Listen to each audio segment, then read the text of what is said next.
In northern Quebec, a small community remains under a state of emergency following a weekend house fire. The incident in Puvirnituq has worsened the water shortage in the village. No one was hurt in the fire, but the already limited water supply hampered the firefighting efforts. A major pipe has been frozen since March, meaning water must be trucked in and then manually chlorinated. Officials are pushing the Quebec and federal governments to invest in more infrastructure in the area. Now, Puvirnituq is more than 1,600 kilometers north of Montreal, next to the shore of Hudson Bay.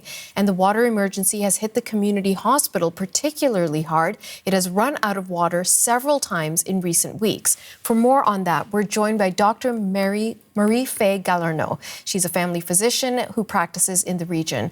She resigned from her position at the local hospital because of the water crisis. She's joining us now from nearby Iqaluit. Dr. Galarneau, thank you so much for making time for us today. My pleasure. Hi. Hi. Well, let me talk to you about this because right now the community of Puvirnituq is dealing with a state of emergency. But even before the fire, you were very concerned about the water shortage, the water crisis in the community, especially because of what you were seeing in the hospital. So for the rest of us across the country, describe what you were seeing. For about a week, we had 4 days of shortage of water that could accumulate 24 hours. This means no water to clean our hands. We are in contact with fluids, vomit, blood. This is also the toilets that are full of stools and urine. You can imagine what is it, that everybody shares the same condition, because it's not just the water, it's always the sewage emptying that the public services right now are not able to complete. So, and it's the same reality in our households for 2 weeks to 1 month. No shower either. I'm just quiet because I'm in shock. And I think a lot of people listening to this would be shocked and horrified to find out that this has been going on for weeks in a Canadian community. So how did it get this bad? We know that a water main broke in March. What's being done to resolve the situation? There are actually active team on the ground, on the field, that are trying to reconnect a new circuit of, there's a water pipe that was frozen. So there is a team that is able to be there right now, but there is insufficient resources to provide the community in the meantime. Quebec regional government declared officially that it could not be repaired before June. So you say to a full community, we're not able to provide for a few weeks. People need to wait, and then there is no immediate measures that are taken, like in 48, 72 hours to help the people in need. The state of emergency should have been declared way before than yesterday. Quebec government had in his hand all the red flags possible to know citizens were in danger. And we had to go through a fire yesterday, 2 houses burned. Hopefully there was no one inside the house. But can you imagine, I've seen the images like of firefighters throwing bottles of water in the fire. This is beyond comprehension. Oh, doctor, do we still have you? I'm sorry? I'm sorry, the line just cut out there for a moment, so I'm glad we've still got you. I'm just looking at the village and how tiny it is. There's about 2,000 people that live there. I imagine everyone is dependent on the hospital itself for any kind of aid and support. So you did give us a description of what was going on in the hospital. How difficult did that make it for you to do your job effectively? Effectively, I mean, you have gynecological exam. You don't have current water to wash your hand after. You have to check someone's mouth after. Even with bottle of water, this is never like super efficient hand cleaning. Our laboratory had to close as well because the workers were afraid of being in contact with fluids and not able to rinse their eye, like the protocol is asking to do if you're in contact with chemicals or like fluids. So this is not a functional hospital.